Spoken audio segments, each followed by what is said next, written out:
Okay, hey everyone, welcome to Fiction Forge Studio. I'm Clover, and thank you for watching my very first video on this channel. So this channel is for anyone who wants to write and who wants to learn how to use AI and specifically Sudowrite to get your stories down. Whether you are writing for fun, whether you're writing fan fiction, even if maybe you want to write professionally someday, AI is a great place to get started to help you really get some of your best ideas down.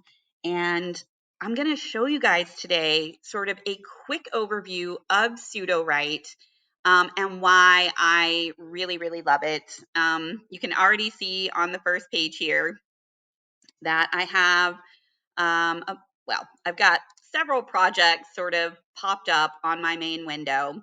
I'm not going to cover signing up for Sudowrite. There is going to be a link in the information of the video where you can go to the website, learn more about it. Um, there is different levels of um, memberships for different pricing for however much you plan on using it. And that again is really up to you. And once we get more into what it can do and how much some of these different areas in Sudowrite use the AI words, you'll get a better idea of how many words you might want to be using every month. And then you can make that decision. There's a little gear up here, which is basically where you'll find all the settings, and that does allow you to customize a little bit. I've got the cauldron color going on because it goes with our Fiction Forge colors a little bit, and I really, really dig it. So, but you can change the colors. You can even change the font within the project. And we're going to actually start today just by opening up a new project and taking a look around. So what I there are lots of different things that I really, really love about Sudowrite, but the coolest thing by far is this story engine feature. And we'll kind of come back to this area a little bit later, which obviously you can tell is the first thing that pops up when you add a new project. And the first thing you're going to want to do is your new title on here. So we're just gonna call this one the overview for now. And then there we go. So we know what we're dealing with. You don't want to have a whole bunch of untitled projects. That'll get really, really confusing really, really fast. The other thing to consider is over here, you'll have various you can add as many of these sort of little tabs over here as you'd like. And I do usually add a few of these on my own before I even get started working on anything. I will have one for notes. I might have one for world building or characters. You can do a lot here to keep yourself organized and to keep track of whatever you're writing. Personally, we're going to focus on shorter fiction and serial fiction, which of course can get longer, but you'll see hopefully you'll be able to see enough tips to get you started if you are planning on um, doing a longer project.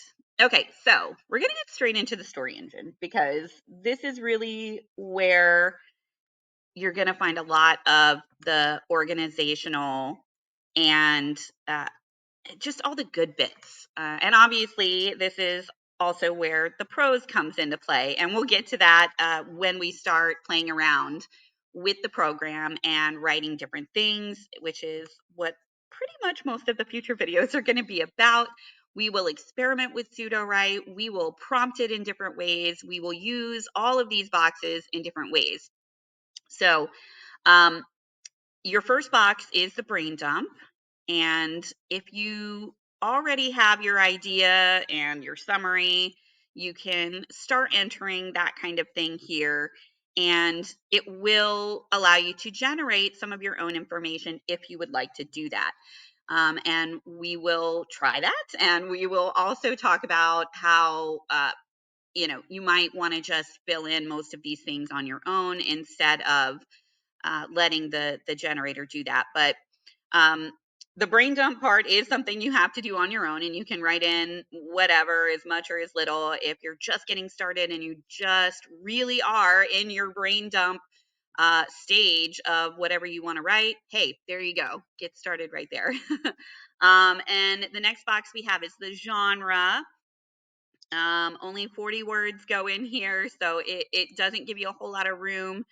Again, once we start working on examples, you'll see how I deal with that box. I keep it pretty simple most of the time. Down here, you have the style box, which is really cool. It's got this match my style option, which is really, really great. And as you can tell, it basically tells you to put in your own writing up to 2,000 words, and it will analyze your writing and come up with a condensed sort of prompt based on that to put in this style box, which is really kind of cool. And I have used it, and it is actually pretty effective. All right, so moving on, you kind of slide on over, and then you get into the synopsis area. So at this point, um, this is when the boxes will kind of start. You're able to generate based on previous boxes. So as you can tell, the synopsis looks at the brain dump and will sort of come up with a little synopsis. Now, I have found that unless your brain dump really includes a lot of meat in your story, the synopsis is generally something that you may want to come up with on your own, or sometimes you can use other AI generators that are free, like ChatGPT, to sort of flesh out your idea a little bit. But it will come up with something just to get you started if you want to just get sort of a bare bones, and then you can flesh it out on your own. It even has an extra box down here where you can prompt the synopsis a little bit and try to beef that up and get that working for you. So again, once we're doing actual examples, then I can we'll play around with that a little bit more. So when you get to characters, the character area is based on the synopsis. So once again, the better your synopsis is, the better the AI can generate the characters for you.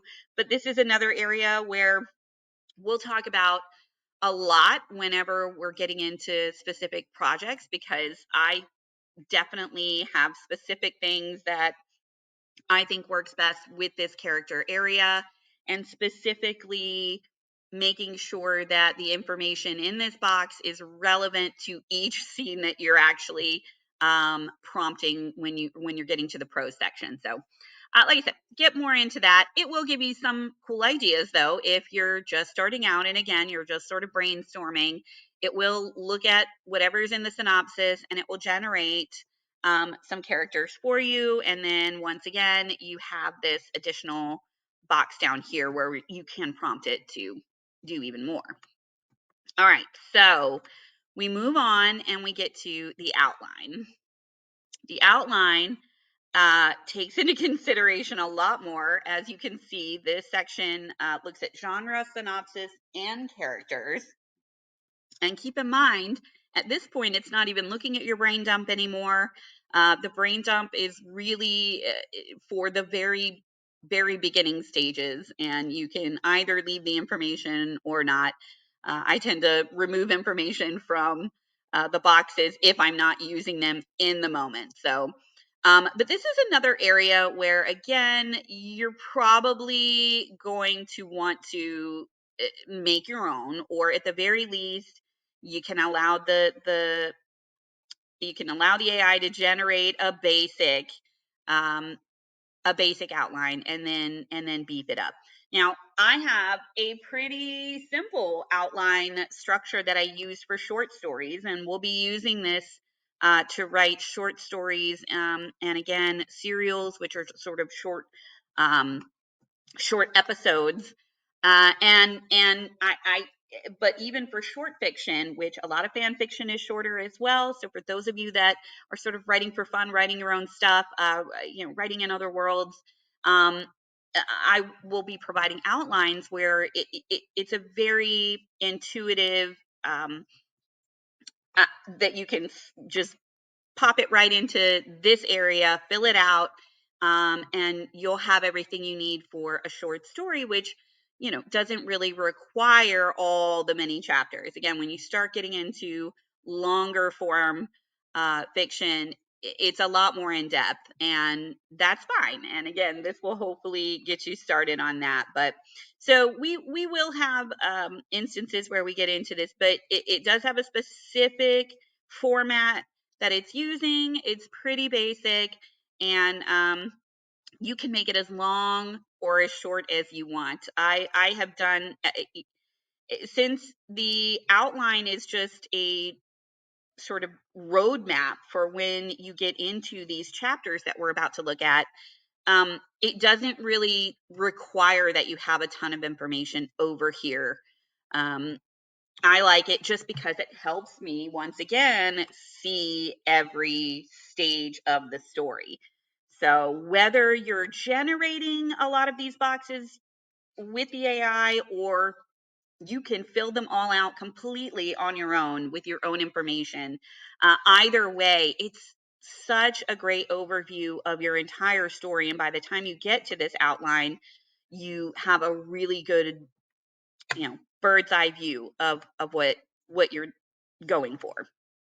And then once again, extra option down here at the bottom to flesh it out, rewrite it a little bit. This is where you can kind of talk to the AI, tell it a little bit more of what you want, or again, use whatever bare bones that it gives you and just flesh it out. All right, so once you get over here, we're kind of at the end section, and at this point, it's a chapter by chapter, and the story engine will actually expand as you create more chapters and generate more prose. So this is where you get into the beats. Now the beats, technically, this does look at your brain dump genre style. Oh, what else? Synopsis, characters.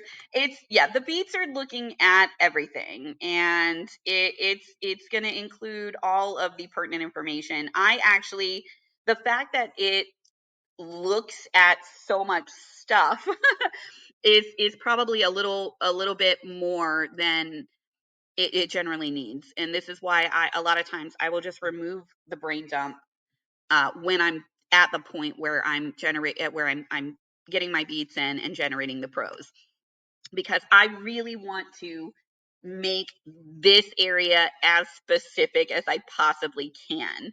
And this is where we'll start really playing with the different ways that you can prompt the AI, different techniques that you can use, not just how your beats are fleshed out, but also uh, extra prompts for style wise.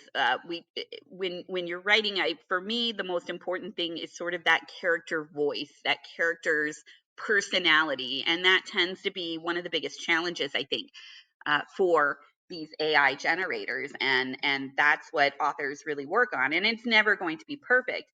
Once again, I'll state, if your end goal is actually to be a professional writer, then you're going to have to do a lot more work to get it there. This is AI is not. I don't think will ever be robust on its own to write stories, full length stories, especially um, that are gonna uh, be popular and you have a lot of work to get it there. But again, it's a great jumping off point. And like I said, what I love the most here is just the breaking it down of every bit of the story, from genre to synopsis, um, and it'll get you where you need to go. And especially if you are writing shorter fiction, it can help you write it in a snap. So I hope that's a good general overview of what we're looking at with Story Engine. And oops, I don't know what's going on with my Sudowrite. There we go. And my goal is to start working on specific projects from start to finish and showing you the different all of these different tools as we go. Some of these are way more useful than others. One of my favorites is this one right here, Twist. And we'll look at a lot of these. So if you're new to Sudowrite, or if you're just starting to explore the writing with AI experience, I hope that you'll come back and check out more of my videos.